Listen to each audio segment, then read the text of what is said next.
Hi guys, 7 types of దిష్టిలు మీకు చెప్తాను. పిల్లలకి చాలా మంచిది. బయటికి వెళ్ళొచ్చామంటే చాలామంది కళ్ళు పడతాయి. సో వాళ్ళు సరిగ్గా తినలేరు, సరిగ్గా చిరాకు ఫీల్ అవుతుంటారు, నిద్రపోకుండా ఏడవడము ఇట్లాంటి. చేతిలో కొంచెం కల్లుప్పు తీసుకొని ఫ్రంట్ సైడు మన ఆపోజిట్ సైడ్ బేబీని ఉంచి ఇట్లా ఎడమ చేత్తోని పట్టుకొని ఇట్లా 3 టైమ్స్ లెఫ్ట్ సైడ్ నుంచి, 3 టైమ్స్ రైట్ సైడ్ నుంచి, అట్లా 3 టైమ్స్ రావాలి. లెఫ్ట్ రైట్ లెఫ్ట్ అలాగా. బ్యాక్ సైడ్ కూడా సేమ్ అట్లనే ఫాలో అవ్వాలి. నెక్స్ట్ రైస్ నిండుగుండా అన్నం అంటారు కదా, ఆ అన్నాన్ని ఒక ముద్ద తీసుకొని లెఫ్ట్ హ్యాండ్తోనే చేయాలి ఇవన్నీ. ఫస్ట్ లెఫ్ట్ సైడ్ తిప్పాలి, then right side, then left side, front side ఇవి. దెన్ బ్యాక్ పెట్టి బేబీని, దెన్ సేమ్ లెఫ్ట్ సైడ్ ఒకసారి, రైట్ సైడ్ ఒకసారి, లెఫ్ట్ సైడ్ ఒకసారి.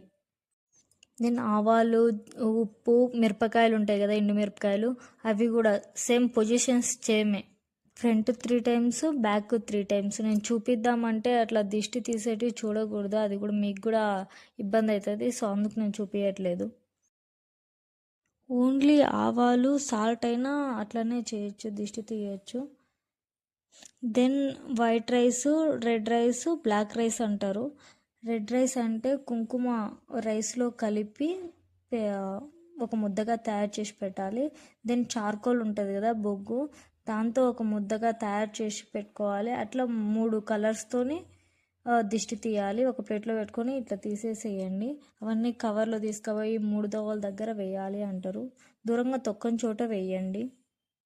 దెన్ ఎగ్ కూడా అట్లనే సేమ్ నేను చెప్పిన విధంగానే ఫ్రంట్ 3 టైమ్స్, బ్యాక్ 3 టైమ్స్ చేసి అది బేబీని